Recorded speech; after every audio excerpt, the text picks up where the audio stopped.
Welcome back to session 3, Leading Your Participants. I wanted to kick this one off to talk a little bit about outcomes. That's one of my roles within the Reboot family is measuring our outcomes. And Reboot really tries to stand out from the pack in this regard because we recognize that while anecdotal stories and evidence is very important, a lot of people, including funders, including other potential participants or partners, are looking to see what does the data say about how does Reboot impact people's lives.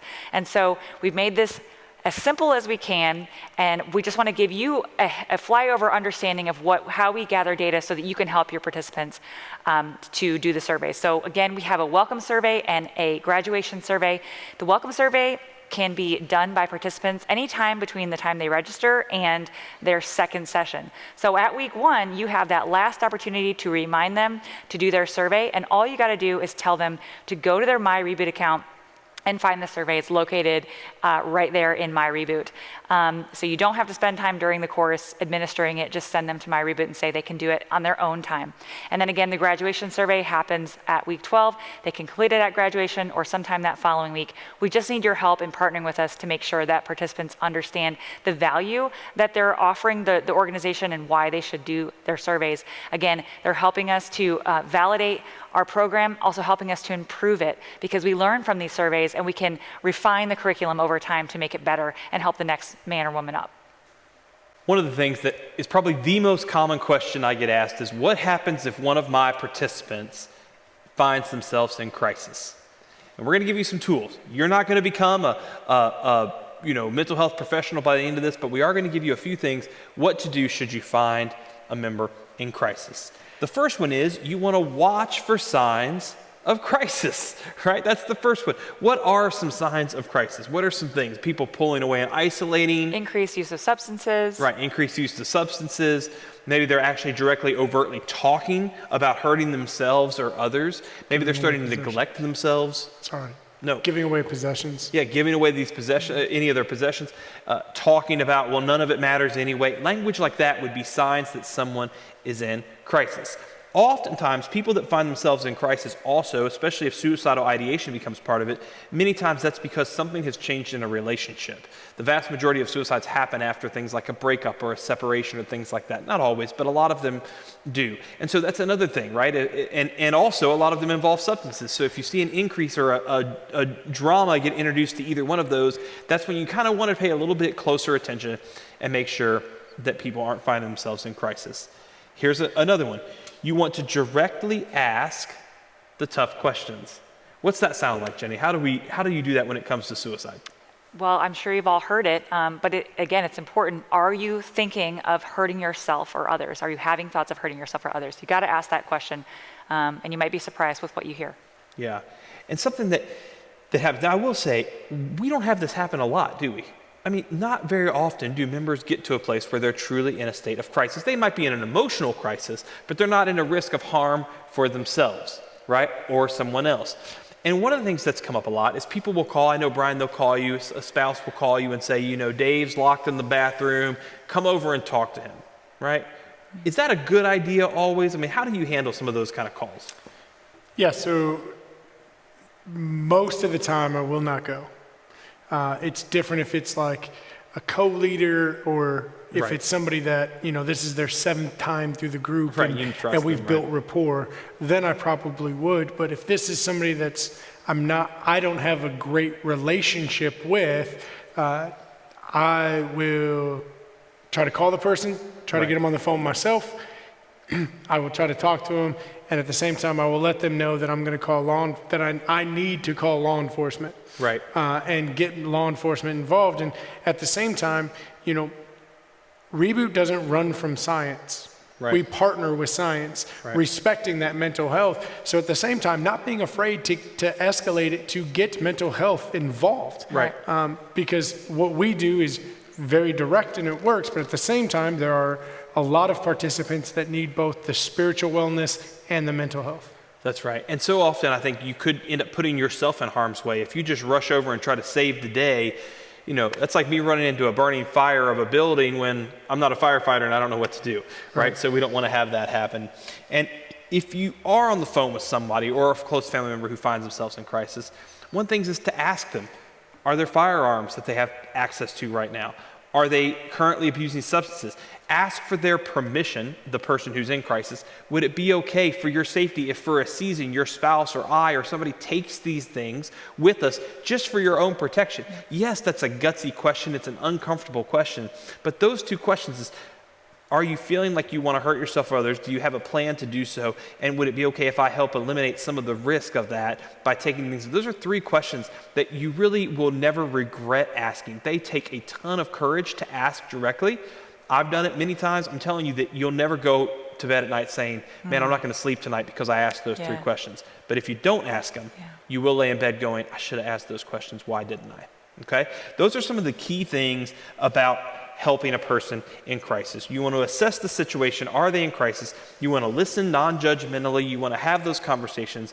You want to ask the tough questions. And you want to try to remove risk when possible. And if you need to escalate it to someone who's a professional or call 911 or law enforcement of something like that, do so. Yeah. Don't try to play the hero in that situation. There's also some additional information in the books that talk about this, but there's this idea of escorting them, that if they need to go to an inpatient or to a hospital, it's a good idea that you go with them until they're under someone else's care. Stay with that person. Don't just drop them off the door and walk away, right? Don't tell them to get in their car and drive over. Say, I'll drive you there and I'll sit with you in the waiting room until you're checked in, right? Again, you'll be able to sleep at night knowing you made that right decision. Okay? And this doesn't happen a lot. It happens far less than anybody would ever imagine. I can count on one hand the number of times I've had to do that. And I've been doing this for more than a decade and thousands of people now. So your likelihood of having it happen a lot is pretty small. But if it does, you want to be Another thought. prepared. Yes. If you're on the phone with them and you're hearing these things, you can three-way call a suicide crisis line with their permission. We've got those numbers on the resources page. That's a good way to get someone involved immediately. So again, you've handed them off to someone who is a professional who can then take it from there. Right. And it's interesting because while I can count on the number of times on one hand that people have found themselves in crisis, unfortunately it'd take two hands and some toes to count the number of times that I've found myself having a conflict with a participant. And I think that a lot of times it's not that they're necessarily mad at me, it's that something's happened in the group that they didn't like or didn't go their way, and they're coming to me as the leader, asking me to intervene and to fix some situation that really is not under my control, or maybe I don't agree with their view of the situation. And I'll tell you, Brian, I know you've had this before. It can be a tricky conversation because we have not seen good success come out of confrontation being the outcome, right? We've usually said we want to end in a win relationship, not ending enemies, because one enemy can make outreach in a community nearly impossible because they don't even have to tell the truth about your group. They could just go around telling everybody in that particular circuit of people, oh, Brian's a such and such and he's a so-and-so, and when you go to that group, all he cares about, I mean, the number of times that they've said, Evan, all he cares about is, money or something. I mean, it's like this crazy thing. It's like, that's not at all true. And but one rotten apple, one rotten, attitude can really do it. So how do we have meaningful confrontational discussions, difficult conversations that result in hopefully a win for us as a group and them as a participant? How do we have some of those difficult conversations with participants? What do you guys think? Yeah, I think first off, never do it in front of a group. Good.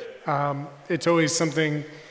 every time that there's been conflict, because at the same time you have to remember you're helping people walk through the hardest times of their life.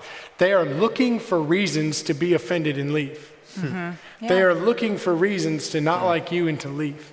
And so that being the case, oftentimes the conflict, not only is it... And Satan's looking for reasons to enforce why they should leave. Right. That's right. Yeah, good so point. not only are they looking, but then an opportunity is provided where they seek conflict. What they want is they want to say, I'm mad, this is why, you're wrong, and then they look around because they want everybody to agree with them, right? Oftentimes what I'll do is I'll say, man, that's a really great point. I would love to talk with you afterwards. Good. And after group is over, stepping that person to the side and saying, hey man, what's going on? And generally that's all I have to say. And by the time it gets to that level, they're like, I was just really frustrated, and then you said this, and and by the end of it, not only do they understand that I didn't say anything or do anything, that it was them, but at the same time, what they expected from me was to be argumentative, was for me to try to, like you said earlier, win that battle when I'm playing the long game. I'm playing for the war. Right. You want to win the short game? That's fine, man. You can have it. I'm too old to fight. That's right. I'll say that all the time. Like, in this, fine, you win. That's You know, right. like, that's fine. And at the end of the day, what they need to know is that I care, that I'm still there, even after what just happened. I still love them. Yeah. I still want to be there to help them. And generally, I've seen tremendous success from that. Yeah, and so that's number one, right? Which is pull them aside one-on-one. Don't do it in front of a group. And I'll ask myself questions to know if I need to do that. Are they being disruptive to the group? Are they starting to spread gossip? I'll ask those qualified questions before. I don't want to prematurely pull somebody aside because they're going to potentially feel reprimanded by the leader, right? I don't want to do that, but it's important to ask that question. What's the second thing that sometimes we'll do to kind of help with conflict? Well, appealing to the mission, just reminding that person why they're there, and reminding them that this personal conflict, this bump in the road, doesn't have to derail their progress, and just helping them again to reset their vision on the goal at hand, and with humility and grace, seeing if you can get back on the same side as them, working towards that common goal. That's right. And I have had this happen a lot of times where what I'll end up saying to somebody, if we're unable to reconcile and they're able to stay in the group, here's the exit conversation that I have, all right? I will say, I am extremely frustrated and saddened that we're not going to be able to see eye to eye on this. I know you are as well, because I know we both want the same thing. We both want to help people heal. I know that's your heart, I know that's my heart, but I also know that we go about it different ways. And what I hope is that as you leave this course, what I hope is that you'll continue to say good things about us, and we will about you, because neither of us want our personal opinions to get in the way of somebody else that this might work for not getting healing, ended up hurting themselves or someone that they love, all because we ended up having a tiff between us and ended up saying something that prohibited them getting the healing that they needed. Can we just agree that we're going to, while we don't agree, we can still be friends outside of this group? Can we still say nice things about one another? And it has worked magic by appealing to it and assuming that their intentions are good. Assume that their intentions, because it's possible that this just isn't the right program for them. Right. It's possible, right? Or it's possible that maybe just interpersonally, you're not the right person to reach them at this season of life. That's okay too. It's not personal all the time. But it's important that they leave saying good things about you, because one angry person can make outreach efforts extremely difficult. And you'll need all the help you can get to make sure that your reputation stays strong in a community. Now, on the flip side, do not allow a disgruntled participant to hold you hostage. Don't allow them to say things like, well, I'm going to go to the news and I'm going to go crazy. I'm going to blow up your ministry and all this stuff.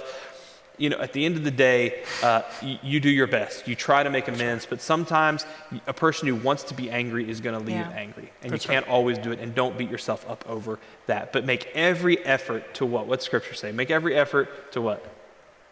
Peace. Make peace. Right? Make every effort to keep the unity, Ephesians chapter 4. All right. That's enough about conflicts. We've been talking about conflict a lot. That's depressing. I know. Anything you wanted to add, Brian? I know you have conflict all the time. I do. We fight every day. We do. I'm kind of the king of controversy. Wait, no, that's somebody else. You know, whether it's crisis or controversy, in my opinion, the most important part is listening. But not just listening, but listening non-judgmentally. I agree. Right? Genuinely, lovingly, openly listening. Because oftentimes, whether they're in crisis or they're in conflict, they're looking to say something, and they're looking for your response to escalate it and to confirm that nobody cares. That's right. And so when you're listening to somebody and they say something and you just agree or disagree, whichever, but when you hear them, you acknowledge that their perception is their perception, and you continue to try to move past it, you are breaking down barriers that they have established, because as we know, this isn't most people's first attempt for healing. Right. Reboot's not usually the first thing they go to, and their opinions and barriers have been confirmed through multiple other levels. Yeah. And so when you change that when you change that model, you change that mold that they have in their mind, they're much more adaptive to actually listen to what you have to say. And some of the biggest transformations I've seen in participants' lives have come from ones that started off in crisis or conflict. That's a good point, I agree Brian. with that 100%. Right. So those are some of the things as you lead participants. You are 3/4 of the way done with your Reboot Leadership Academy. And we're about to enter session 4. And session 4 is the session that everybody wants us to talk about, which is how do I reach people? How do I have a successful outreach? We're going to talk about that when we come back.